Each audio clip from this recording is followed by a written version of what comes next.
যারা বলছে ওনার নামের আগে মুফতি লেখা, উনি কোথা থেকে মুফতি পড়েছে, ওনার সার্টিফিকেট আছে। এই যে আমার ফেকা বিভাগে আলিয়া মাদ্রাসা থেকে আমার যে পাশ করার সার্টিফিকেট, এটা ইংরেজিতে আছে, আমার কাছে আরবিটাও আছে।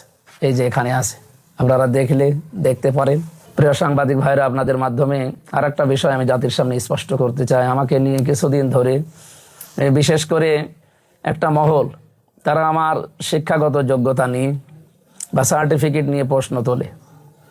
বিভিন্ন মসজিদের ইমামকে তারা কাজে লাগাচ্ছে এই ব্যাপারে, যে আপনারাও বলবেন যে তার সার্টিফিকেট নিয়ে এই কথাগুলো যা ছড়ানো আছে এগুলো বানোয়াট, মিথ্যা। আমি স্পষ্ট ভাষায় জানাচ্ছি আমার লেখাপড়ার যোগ্যতা এবং সার্টিফিকেট।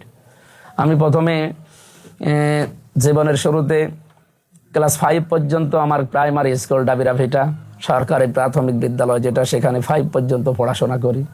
এরপরে আমি কওমি মাদ্রাসায় যাই, সেখানে কারিয়ানা পড়ি। এরপরে হাফিজিয়া পড়ি 6 মাস কয়েকদিনে। এরপরে 6 মাসের কিছু বেশি, মানে আমি মুখস্থ করে ফেলেছিলাম কোরআন শরীফ। 6 মাস মনে হয় 10-15 দিনই হবে, এরকম আমার মনে নেই, খুব বেশি লাগে না, 6 মাসের কিছু সময়। এরপরে বাকি শুনিয়েছিলাম অনেকদিন ধরে, কারণ আমি কওমি মাদ্রাসায় অনেক দিন ছিলাম। কওমি মাদ্রাসার পড়াটা আসলে 3টা ক্যাটাগরি আছে, আপনারা জানেন কিনা জানি না। একটা লং কোর্স আছে 12 বছরের, আর একটা 2টা শর্ট কোর্স আছে, একটা 6.5 বছরের আর একটা 4.5 বছরের। মানে মেন কিতাব কিছু পড়িয়ে সার্টিফিকেট দিয়ে দেয় তারা। যেহেতু আমরা কওমি মাদ্রাসায় শুধু শেষ করব না, আরও পড়াশোনা করা লাগবে। যেন আমার দায়িত্বে ছিল ওই সময় আমার একজন চাচা, উনি ওখান থেকে কওমি মাদ্রাসা শেষ করে তাড়াতাড়ি করে আমরা আলিয়া মাদ্রাসায় ভর্তি করে দেয়। ওখান থেকে দাখিল, আলিম, ফাজিল, আমি প্রথমে 7-এ ভর্তি হই, 7, 8, 9, 10, এরপরে ইন্টার, তার মানে আলিম। এরপরে বিশ্ববিদ্যালয়ে আমি চান্স পেয়েছিলাম বাংলাদেশের 4 জায়গায়।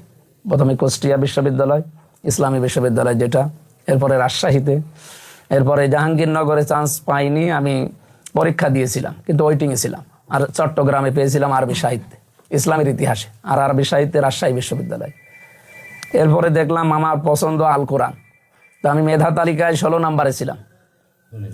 16 নম্বরে থাকার পর আমি প্রথমে চয়েস দিল কোরআন, হাদিস আর ইসলামিক স্টাডিজ বা দাওয়া বিভাগ যেটা বলে।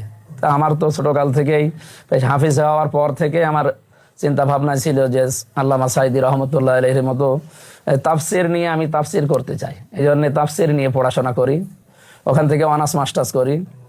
পরবর্তীতে ফাজিল কামিল করি কুষ্টিয়া কুওয়াতুল ইসলাম কামিল মাদ্রাসায় হাদিসের উপরে। এখানে যেহেতু ফেকা বিভাগ নেই, যেটা মাসলা মাসাইল বলে, ফকি বলে যেটা, এটা আছে রাজবাড়িতে। তখন রাজবাড়ি মাদ্রাসা থেকে আমি কামিলে ফেকা নিয়ে পাশ করি। আমি কৃতিত্বের সাথে পাশ করেছি, ফার্স্ট ক্লাস ফার্স্ট পেয়েছি। সে সার্টিফিকেট আমার কাছে আছে। যারা বলছে ওনার নামের আগে মুফতি লেখা, উনি কোথা থেকে মুফতি পড়েছে, ওনার সার্টিফিকেট আছে। এই যে আমার ফেকা বিভাগে আলিয়া মাদ্রাসা থেকে আমার যে পাশ করার সার্টিফিকেট, এটা ইংরেজিতে আছে, আমার কাছে আরবিটাও আছে। এই যে এখানে আছে, আপনারা দেখতে পারেন। যারা এই মিথ্যা তথ্য ছড়াচ্ছেন, যারা কওমি মাদ্রাসা থেকে মুফতি হয়ে আসে, ওনাদের সার্টিফিকেট প্রতিষ্ঠান থেকে দেয়, আর আমার এটা সরকারিভাবে দেওয়া, একেবারে সরকারি সনদ পাওয়া। সুতরাং এই বিষয় নিয়ে যারা মিথ্যা বিভ্রান্ত ছড়ানোর চেষ্টা করছেন তারা থামবেন, নয়তো আপনারাই জাতির কাছে কালার হবেন। আপনারা একটু চেষ্টা করবেন আমাদের পেজ যেটা নষ্ট হয়ে গেছে, এটা যেন অন্তত যারা দায়িত্বে আছে তারা ফেরত দেয়। আল্লাহ রাব্বুল আলামিন সবাইকে সত্য এবং ন্যায়ের পক্ষে থাকার তৌফিক দিন। বাংলাদেশ জামায়াতে ইসলামী তারা ইনসাফ এবং মানবিকতার বাংলাদেশ গড়তে চায়। আমরা সবাই তার পক্ষে থাকার আহ্বান জানিয়ে আজকের মতো আপনাদের